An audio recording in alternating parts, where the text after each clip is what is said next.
How's it going, guys? Welcome back to TheBlueShifting and welcome back to Mamiya.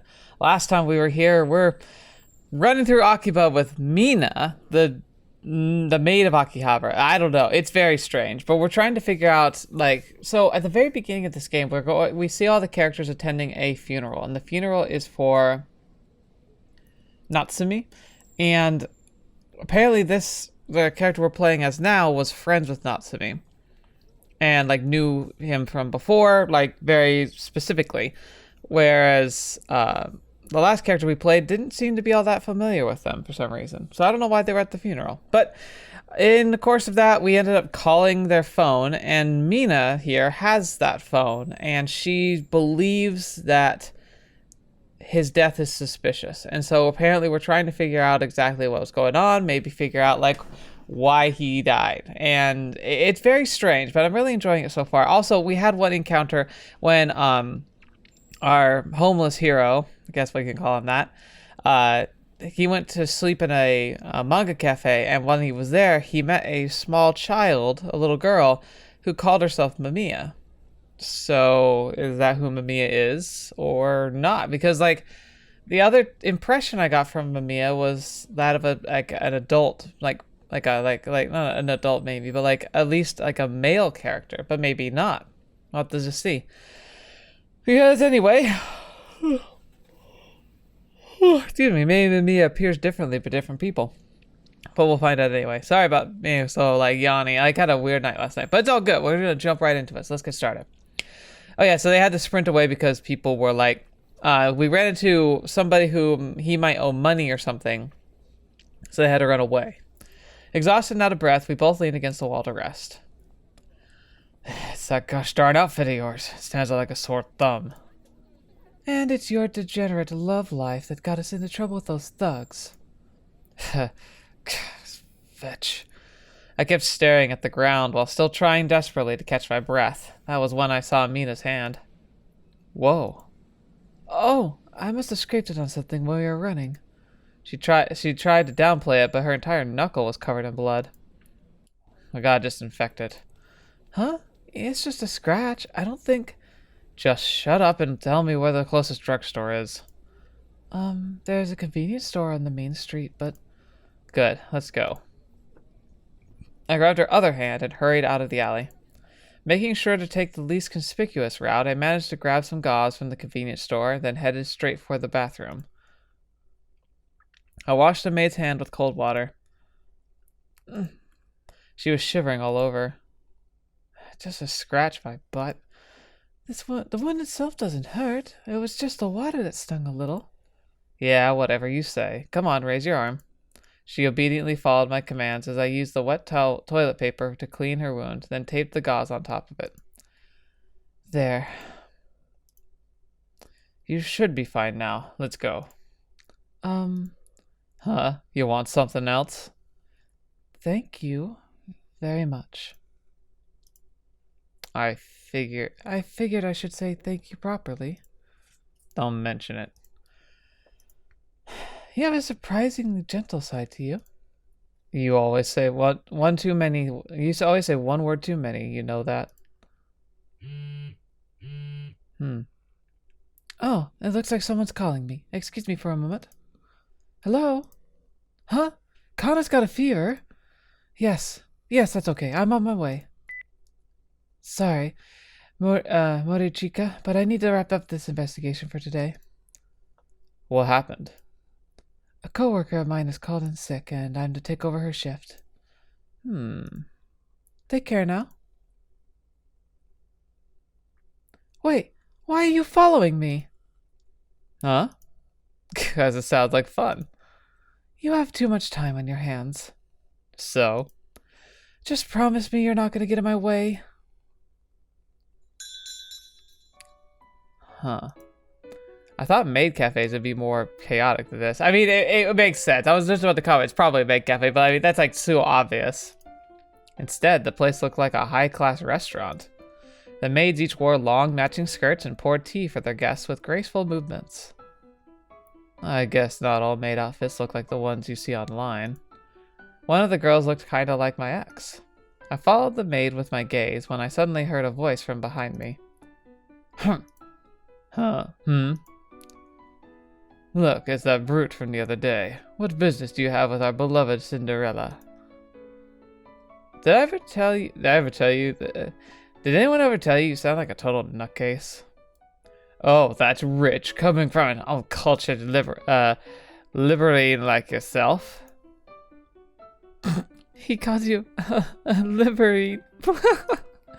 Yeah, laugh it up. What's a liberate? I have no idea. Like, is it just a joke going over my head or what? Why don't you go make yourself useful and start serving some drinks? Maybe I will, once you actually order something.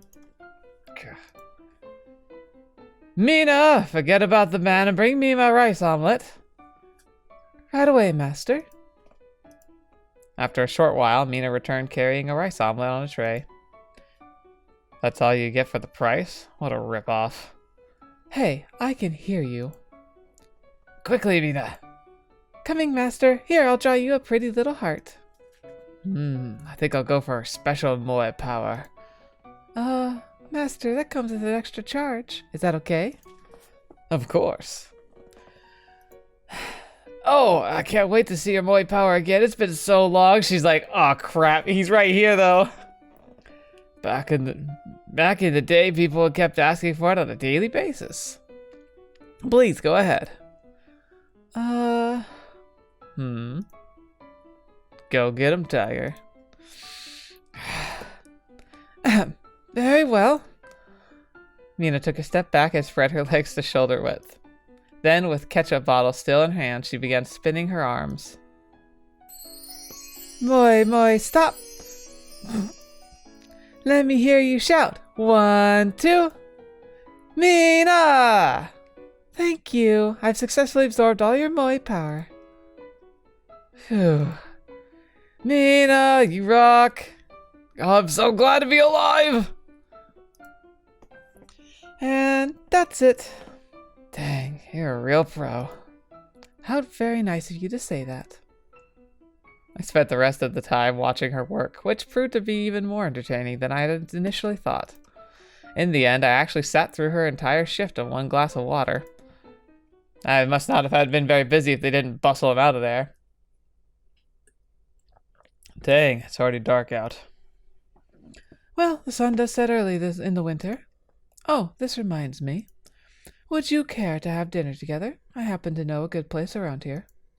Just so you know, I'm flat out broke. I'm not asking you to treat me, but I won't buy you anything either. You'll have enough for yourself, don't you? I answer her mean-spirited smile with a snort. We head into an izakaya that had the feel of a cocktail bar. Izakaya, I know I've heard that. Izakaya is either the place where you have a grill built into your table and you cook the meat there, or no, I think that's what it is actually, because I think that's the place, and then it's very common for them to have a all-you-can-drink thing, right? Like I think that's the same thing, but I've heard it from 2 different sources with different approaches, so I think that's what it is. Several guests were sitting by the counter, interacting with the bartender. Welcome, Mina. Who's the young man? Just an acquaintance of mine. Don't worry about him. I'll have the usual, by the way. How about you, Morichika? Huh? Meat, I guess. Just give him anything with meat in it. Understood. Despite how much attention her maid outfit drew on the streets, no one's even giving her a second glance in here. Hey there, Mina. You come here a lot? I do, yes. I quite enjoy the atmosphere. How about you two? We only started frequenting the place recently. It's nice to have something in common with you, Mina. The guests at the neighboring seats sounded a little agitated, but Mina answered them with a smile. Sorry, but I have to go take care of something. I'll be back in a bit. Sure. As Mina left, I leaned closer to the 2 guests sitting next to me. Hey, is she famous or something? Huh? You didn't know Mina? She's the Cinderella maid. What? She's an internet idol who launched her fame because of her dancing videos. It all started when someone recorded and uploaded a video of her dancing at a maid cafe. Oh, I remember that. Still can't believe how a low resolution video like that could actually hit 1 million views. Huh. Mina herself doesn't have any online presence, since the only way to meet her is to go to her cafe. It's probably to maintain the mystery surrounding her character. There are too many online idols with absolutely zero personal information floating around on the net these days. I'm back. I hear you upload videos on the internet, like dancing and stuff. Mina sprayed her drink all over the counter. Jeez. I was just surprised to hear you here to say the word internet leave your mouth. Anyway, the videos are there, but I'm not the one uploading them. Someone records my events in secret. The only one I made myself was a promotional video the cafe asked me to do. Huh. And is that fun? I suppose so, in a way, though a lot of comments tend to be pretty rude. Still, the video also drew tons of new people to the cafe. Why do you work as a maid, anyway? What? I mean, there's plenty of other kinds of jobs out there. Is it the money? Do they pay you well? I don't know. Huh? Wait, what? I ask the question myself from time to time. You serious? I wanted to dress up in cute clothes. That's all. Naturally, she gets famous for it. Huh? Yeah, I'm on my way. Sorry, but I gotta run. Oh, that's all right. I'll see you tomorrow then. Take care. You too. Leaving a few bills on the table, I stepped out of the cafe and tried to remember the easiest way to the house of the woman who had just called me. See you tomorrow, huh? Man. I tried to snort, but ended up heaving a sigh instead. The breath I exhaled turned white for a split second before melting into the back of the night. So definitely pretty chilly. After splitting with Mina, I spent some time thinking. As I walked through the dark streets, that Maid's resigned smile kept flashing into my mind. I felt like I'd seen that smile somewhere before. It reminded me of a familiar feeling deep within me. It was probably just a delusion on my part, born from the inflated ego and possessiveness. At least, I thought it was. No night was without end. As our moist skin touched, I felt almost like I'd melt alive. Yep. But no matter how much time passed, my thirst would never fade.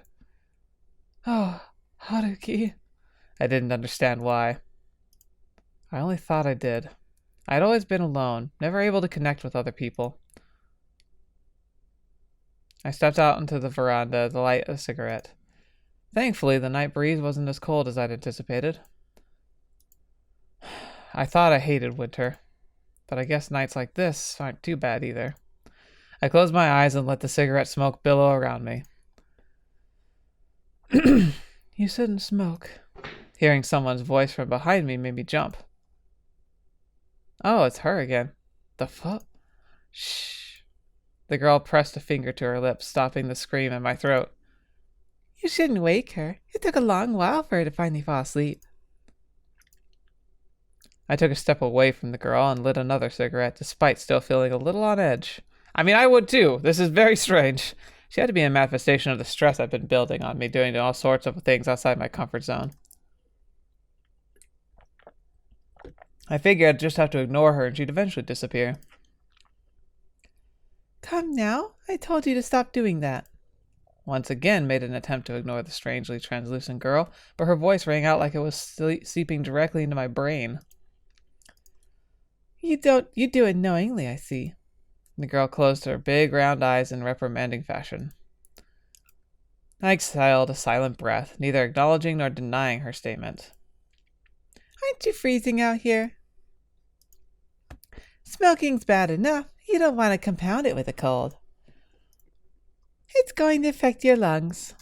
When she said that, I nearly dropped my cig. How do you... I'm your nurse, remember? My lips were quivering at this point, but all she did was smile. I was gonna have to seriously reevaluate some things.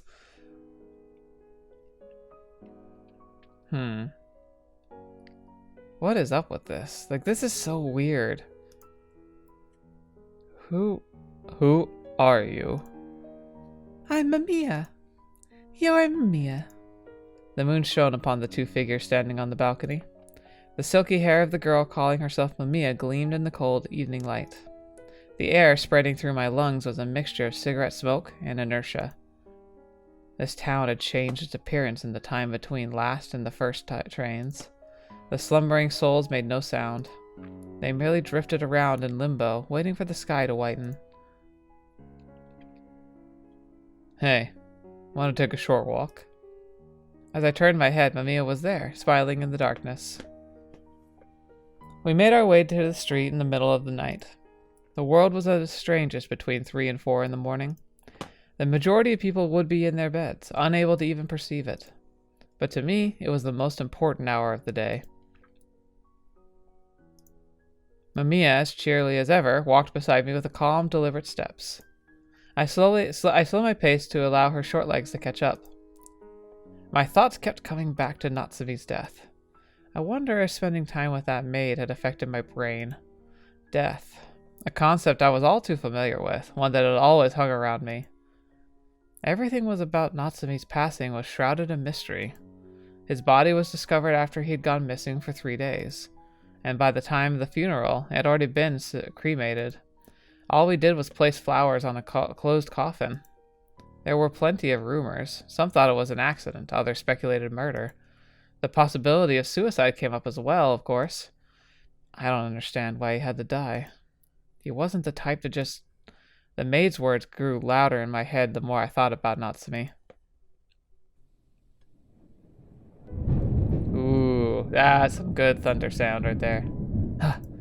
A flash, then an explosion of sound. What was lightning had struck somewhere. It's alright. Everything's alright, Haruki.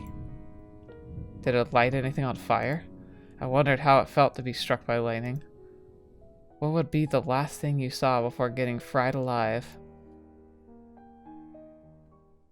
It's kind of crazy though, because people survive lightning strikes, but then other times they don't. I see. Sorry for not being much help, Mina. It's okay. I do appreciate your assistance. The guys by the door started talking again. They were discussing their hobbies and having a good time with their friends. I inspected the fully decorated Christmas tree just to kill some time. It was covered in illumination. The sight of it made me feel nostalgic. It was warm to the touch. Clutching it harder made my fingers also reflect the light. My eyes met Mina's for a moment, but she simply shook her head in response. It would help if we could figure out what he was doing during the time he went missing. Yeah. The main street had been decked out in Christmas lights, making the town look even livelier than usual. It's interesting, because it's like one of those weird things where like Christmas is such an odd thing that like actually like permeates in Japan even a little bit, especially because like I don't know, it's just kind of like maybe it's just an excuse to have like the lights and the decorations. Like it is a fun time, but it's like not about the gift giving or anything. So it's like I really would be interesting to see what like it would be like at Christmas like in Japan. But like I remember watching the Broad in Japan did a live stream where he and some of his friends got together for Christmas and they like did the Christmas KFC bucket, and they just talked about how like Christmas is so it's like disappointing, like, even if you're not religious, because it's like you have expectations with it being from like Western culture. Like they have Christmas and the lights, but they said it's very like hollow, because like besides the decorations there's really nothing else to it, and so like it's not like you miss like the atmosphere and like the conversations, the encouraging like the good and such. It's just interesting. And I wonder too, like do we have any holidays over here that we kind of share but don't share like Christmas, but like are more on the side of like somebody from Japan or like I don't know, any country really. Like I guess the best I could think of would be like Cinco de Mayo. Like I know a lot of people celebrate that in the United States, but it's not really like our holiday. Like there's a lot of people who like have immigrated who obviously celebrate it, but it's been more broadly adopted than that. And so I wonder, like, do people feel like it's like more hollow in the United States? Like, have we like kind of made it like, I don't know, less meaningful and impactful, like without some of the context that comes with the culture? I don't know. It's interesting though. Anyway, so Christmas in Japan. I spotted Mina blowing some warm air into her hands. My body moved on its own. I gently placed my jacket on her shoulders. What gives? Just put this on. Thank you. I don't really need it though. I'm used to handling out flyers like this time of year. Besides, it kind of undermines the point of me wearing this cute outfit. What was that? Oh. Oh. Ah. Are you okay? Oh, I'm sorry. You must have been watching the decorations. Come on, apologize to the nice lady. I'm sorry. It's all right. I understand being excited about Christmas. I am too. Mina gently squeezes the kid's hand and urges him to follow his family. They turned around a few times, bowing their heads until they finally disappeared into the crowd. In that moment, my eyes met with the kids. I averted my gaze almost unconsciously. I glanced to my side and saw Mina still waving at them goodbye with a warm smile. Are you planning on spending Christmas with someone special? I don't do that kind of stuff. I wonder how your partner feels about that. She understands. Well, I don't. Give me a break. It's easier to be alone. You're not controlled by anyone, and you're king of your own world. You should try it for a change. I didn't care that it wouldn't last. I was prepared for that. Rather than chewing on tasteless gum forever, or try to slow down a movie until it was worse than watching paint dry, I'd go out quick and preferably with a bang. I was used to being alone. It wasn't like people could just become someone else. Mina, however, simply smiled back at me in silence. That sounds a lot like something Natsumi told me a while ago. Oh, really? Yeah, he said it didn't matter how much people loved each other or how much time they had spent together. In the end, it still didn't change the fact that they were alone. I get the feeling he meant it in a slightly different way, though. He always put some distance between himself and others. He preferred spectating things from afar. This town has really soaked up the Christmas spirit, hasn't it? Something about the maid suddenly changed. Almost like she was desperate to force memories of Natsumi out of her mind. Yeah. I'm sure you'll just spend the holidays at some random girl's place, though. We'll see. I exhaled a long breath, and admired the garlands hanging on the doors of various shops, as well as the red lamps glued to the streetlights. Christmas always ends up reminding me of home. Huh? Never mind. Forget I said anything. Come on, talk to me. It's a pretty lame story. The kind that happens to everyone. Well, then maybe it'll help us discover something we have in common. We had a large Christmas tree in the living room. My brother and I would pull out the box. This was pretty much just collecting dust during the majority of the year, but when Christmas rolled around, we'd go get it and pick out which ornaments we'd use. Both the paper boxes for holding presents and the shiny ball ornaments were a lot lighter than they looked. We took extra care to make sure the tree looked beautiful. It was my job to put the star on top. I couldn't reach it by myself, so I had to stand on a chair. Then we waited for Dad to come home and had a feast for dinner with cakes for dessert. Pretty boring story, huh? Not at all. I really enjoyed it. If you say so. For a while, we kept walking without saying anything to each other. But then Mina suddenly stopped before a corner and turned to face me. If you really have no plans to spend Christmas with anyone in particular, how about coming over to my cafe? We'll be holding our own Christmas party. It'll be tons of fun, and the maids are going to bake a cake. We even have a girl who actually attends a pastry school. Her cakes are just as good as the ones you can buy at the shops. Huh. It may not end up being as memorable as your childhood, but do come by if you're in the mood, okay? I bet you're just trying to increase your sales. Perhaps. I'll think about it. Please do. Aw, how wholesome. And with that, Mina clasped the hem of her skirt and gave me a deep curtsy. For a brief moment, the bustling cityscape around us ceased to exist. Felt like I'd just been transported into a different dimension altogether, like a Victorian castle or an old mansion. I think he finally understands. A Christmas party, huh? As I exhaled the cigarette smoke, the scent of vanilla hit my nostrils. I hurriedly tightened my facial muscles to stop my lips from curling into a faint smile. I didn't even remember the last time I'd spent Christmas with anyone. It didn't matter who my girlfriend was at the time. It was always one day of the year I'd always kept free. It wasn't like I did anything special either. A bit of pachinko, some fast food, then I'd go home and crash. It'd just be another day in my life. I'd never questioned it before. But now, Yo! Huh? I turned around, only to get immediately punched in the face. Oh crap, I thought it was Mamiya. Oh, that's not good. Son of a bitch. I threw a quick counter jab at the guy, but missed and lost my balance. What followed was a sharp pain in my back. Someone had just kicked me. What the? He wasn't alone. This grabbed me from the hood and pulled me into the alleyway where they proceeded to beat the living crap out of me. You thought you could get away with stealing my woman, you little turd? How long are you planning to keep this up, eh? Or you gotta start sick of you. The asphalt felt cool against my skin. A pain mounted and my body began to feel heavier. I looked to the distance with a vacant glare and saw a seemingly happy family walking along the street. Haruki? Mamiya appeared near a garbage heap.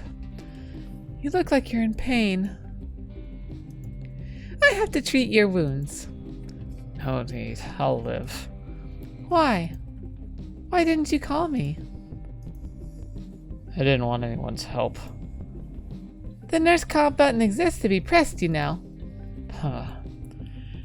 Even supposing I did that, what could you have done?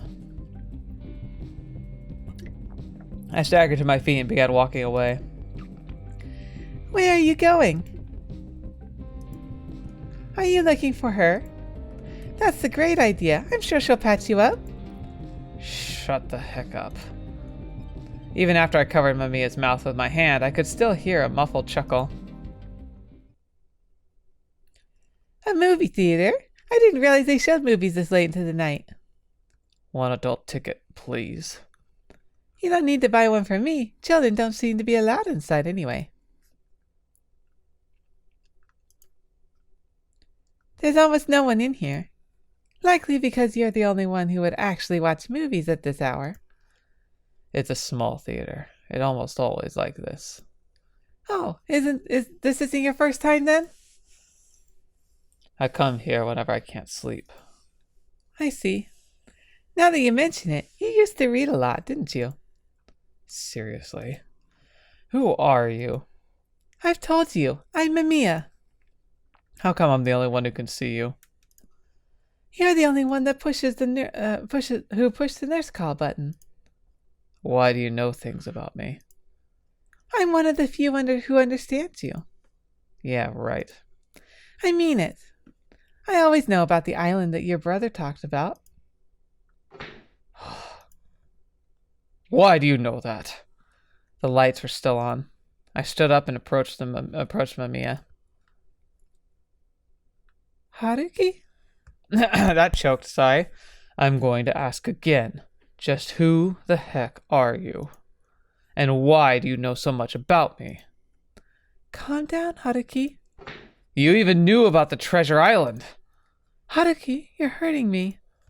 That island... It doesn't exist. Before I knew it, the lights had already gone out and the movie began to play. Wait, no. This wasn't the thing I bought the tickets for. Oh boy.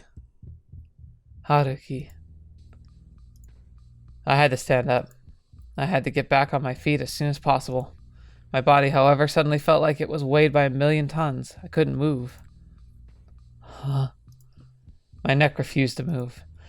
The film continued to play, and I was forced to watch it against my will. The face of a man I didn't recognize. Filth that reminded one of vermin crawling on the ground. It was all over the screen. Abuse. Tragedy upon tragedy. I was having trouble breathing. You poor, poor thing. A low voice devoid of emotion. Yet even still I understood. The freezing chill of the snow sticking to my face felt heavy and painful beyond words. You will be unable to love anyone for the rest of your life.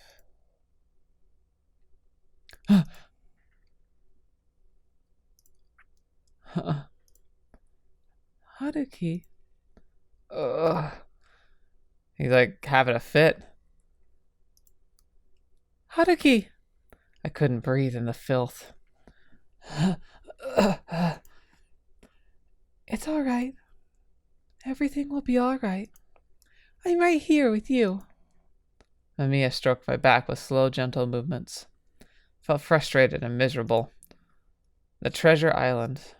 The small patch of dirt on England's sea. Despite the name, it had very few actual treasures to offer. It was mostly just an uninhabited island with year-round snow due to its altitude. How do you feel, Haruki? But bro, better today. The air pressure's gotten higher. So, where are you taking me today? How about Barcelona? Back in the day, I spent more time at the hospital than at home. I barely even showed up at school, and had no friends to speak of either. My brother was pretty much the only person I interacted with. I would discuss everything with him. He was like a close friend. Even popsicle sticks could build a mountain, provided he had enough of them. And that might have been enough for me at the time. While I was stuck in the hospital room, my brother would tell me stories about foreign lands while pointing them out on a guidebook map. He had studied overseas multiple times, but even he couldn't have visited every single location that came up. Yet, mysteriously enough, his stories made me feel like I could almost smell the places he talked about. So he was a very sickly child. What are we going to do today? Let's see. Huh, that's odd. Could have sworn I had that book with me. Are we taking a break? Guess it was bound to happen at one point. No, we're doing it as usual. Today I'll tell you about Treasure Island. The Treasure Island? But I've already read that novel. Not so fast. The Treasure Island I'll tell you about isn't one you've ever heard of. It's a small island to the north of Great Britain, a quite serene little place. The sun barely ever shines there, you know. It's a world shrouded in silver with snow as far as the eye can see. There's a lone house standing there, though. Its windows are lit up, but if you go to investigate, you'll find the house completely empty. Here's the thing, though. There's warm bread and even some soup on the table, almost like someone's been anticipating your arrival. Despite constant pauses and interruptions, my brother gradually revealed the story of the so-called Treasure Island. I was completely enraptured by his tale, and even asked a bunch of questions of my own. My brother would close his eyes and heave a long sigh, then dutifully answer each and every one of them. For me, that was enough. That Treasure Island had become the only place where I could escape to whilst this white ceiling and the pain in my lungs. Oh, okay. So he's got a breathing issue, which is why he's like having like a reoccurrence. The island my brother did his best to tell me about had become my personal sanctuary. Chica. Chica. Huh. Were you listening? Huh? No. Are you feeling all right? You'll never love anyone. Sorry, I gotta run a quick errand. Is this about some woman again? What if it is? I see. In that case, I shouldn't be taking up any more of your time. Right. See you later. Take care. God. You'll never love anyone. Shut the heck up!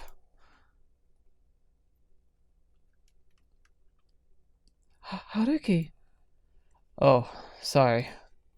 You You startled me. I'll lower the volume. Nah, don't worry about me. I just dozed off. You'll never love anyone. Man, can't believe I'm letting a few stupid words get to me. I crunched the cigarette pack in my hand. I hung my head to try and hide my face.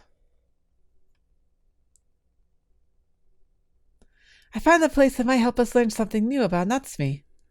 It's a used bookstore he used to frequent. Come on, Morichiki. Let's go find it out and... Yeah, I'll pass today. I see. That's a shame.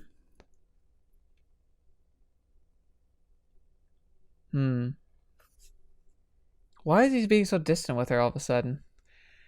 Morichika, today should be a good... No good. I gotta drop by this chick's place. Okay.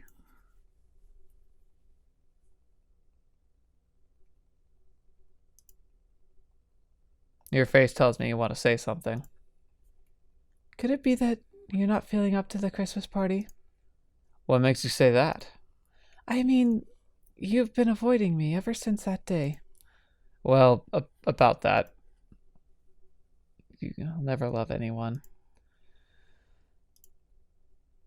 I'm sorry if I did anything to upset you, but at least at least tell me the reason. It was the same with Natsumi. He never told me anything.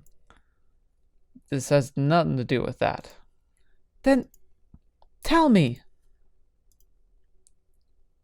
Haruki, you will never, I'll never love anyone.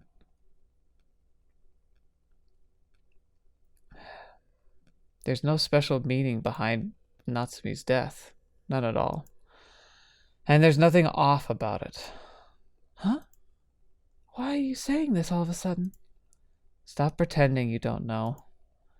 You're just scared to accept reality. That's not true. Natsumi really did... He's dead. And he's not coming back. Huh? You're the only one in this entire world who actually thinks he might still be alive. Stop it!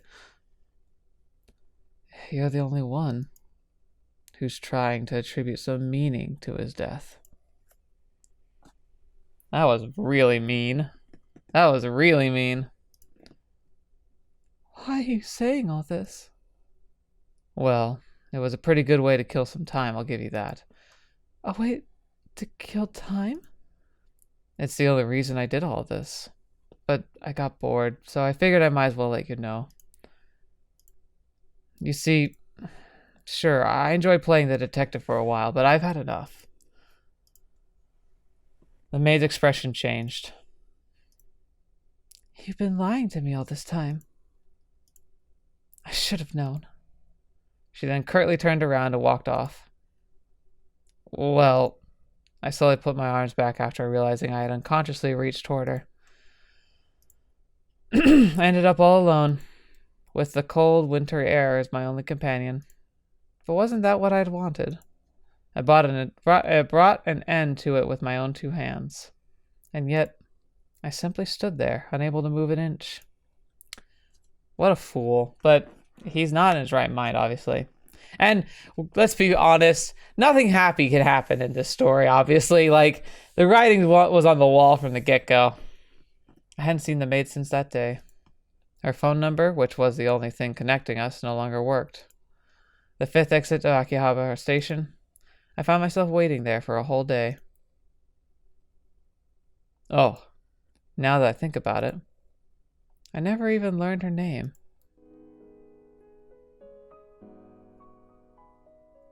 Hey.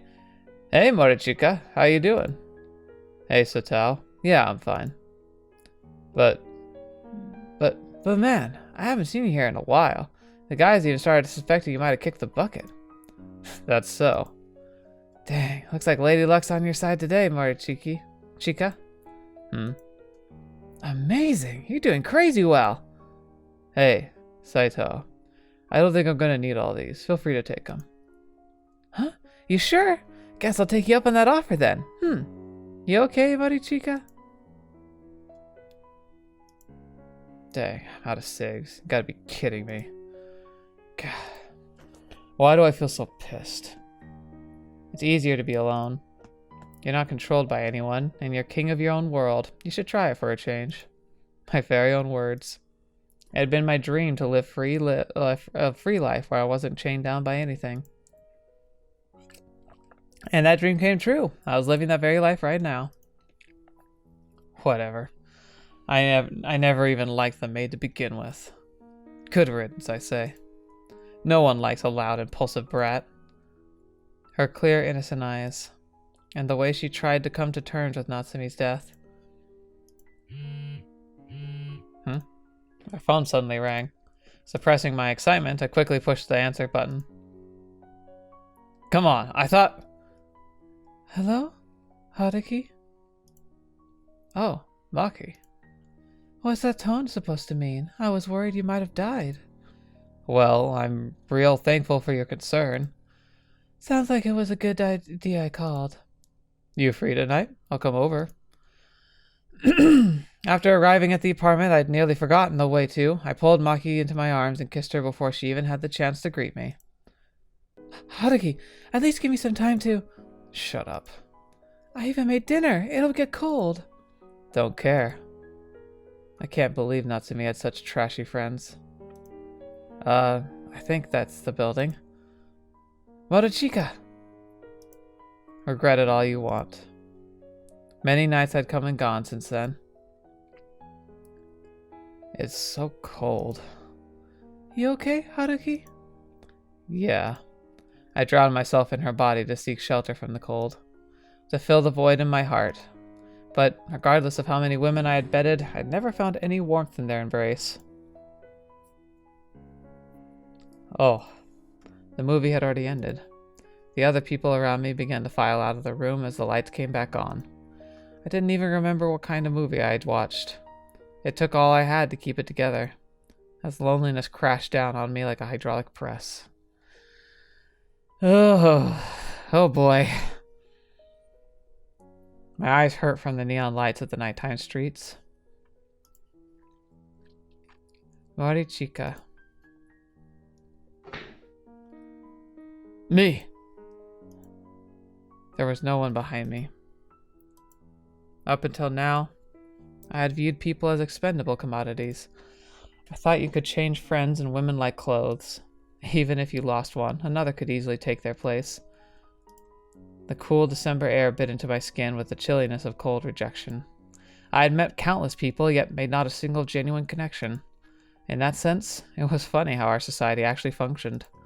You could only become a part of the group by suppressing your own individuality. Like the dull piece of concrete that made up this town. I knew that. I had known all along. The smell of the hospital, the clean, sterile air. It felt like I had the power to erase everything you had ever known. I thought I was the only one holding the reins. I thought I could easily have everything back if I so much as wished for it. I should have stopped her. Then why didn't I? All I had to do was take a single step. God. Why? Was I scared? I looked up and saw Mamiya standing before me. Haruki. Her skirt danced gently in the breeze like the flower within the jet-black darkness of the night. I found myself thoroughly captivated by her. I exhaled a hot white breath. The very air around Mamiya gave off a faint glimmer, like something from another dimension.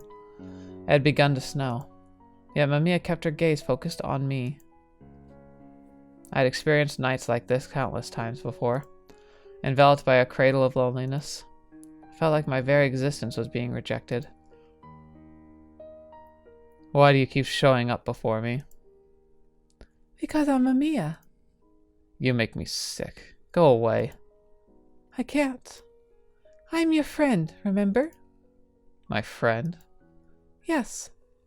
You're pretty gosh darn persistent for a mere hallucination. That's not true. Yeah, right. Look at me. I can't see a thing. Look. What's the point of looking at a hallucination? Then, at the very least, I'd like you to push the nurse call button. Please, Haruki. You need to seek help in times of hardship. Shut up. You're not alone. That single careless utterance of hers brought my blood to a boil. No one was ever there for me, okay?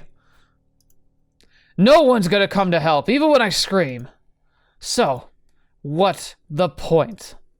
Everyone's got their hands full with their own lives. They have no time to babysit others. And most of all, I just don't want to experience the emptiness of asking my own echo for help. You're the only one for me. Huh. Is that because you're delusional I created? Yes. I'm Mamiya. I be a being that came into existence for your sake alone. Here, can you see me? Mamiya gently touched my cheeks. I couldn't really tell if her hands were warm or not because of the cold. I can't. Feel my touch. Her arms wrapped around my neck. Her gaze pierced through me. The snow kept piling up around us. The boundary between Mamia and myself began to grow hazier and hazier. Almost out of reflex, I ended up hugging her. Aww.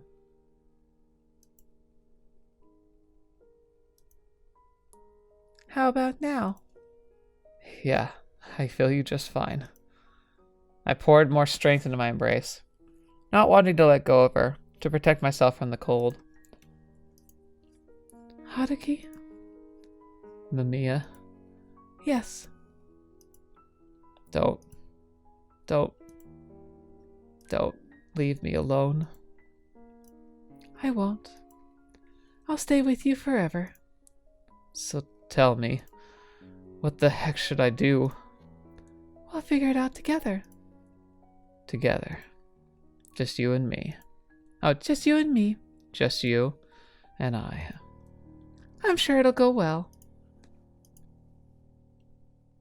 It's all right. Your pain has reached me, along with your cries for help. Thank you for pressing the nurse call button. Day or night, I'll always come for you. Always. Mamiya continued pressing her body against mine without saying another word.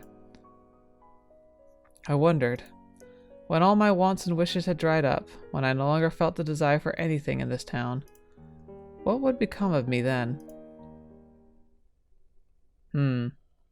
Alright, I think we're going to end there for now. I feel like we're going to get close to the finale, just because the atmosphere feels like we're going to be seeing some kind of now, like, resolution maybe for Mina, and, like, what's going on with that. Like, because, like, I don't know. I'm not sure what to feel about this. There's not a whole lot to really, like, say at this time. Like, the whole illusion of Mamiya is very fascinating, but I know, like, nothing about it. I feel really bad for how he treated her, but, like, I think he might have, like, pushed her away because he was scared of how close he was getting. And apparently, like, whoever told him that he would never find love, like, left such an powerful impression. Maybe he's terrified that he was actually falling for her, like, truly, like, emotionally. Like, maybe not in love, like, romantically, but, like, as in, like, wanting to have a friend, somebody whom he cared about. Because even the women he sleeps with, he doesn't seem to care about, really. Not truly. But he might have started caring about her. And that terrified him because there's some part of him that feels like he doesn't deserve love or can't be trusted with it for some reason. I'm also curious to know more about his brother. Like, it sounds like his brother might have had something happen to him. And we know that he was sickly as a child with some kind of lung condition. So what about that now? Like, he had his weird relapse when he had his memories kind of attack him.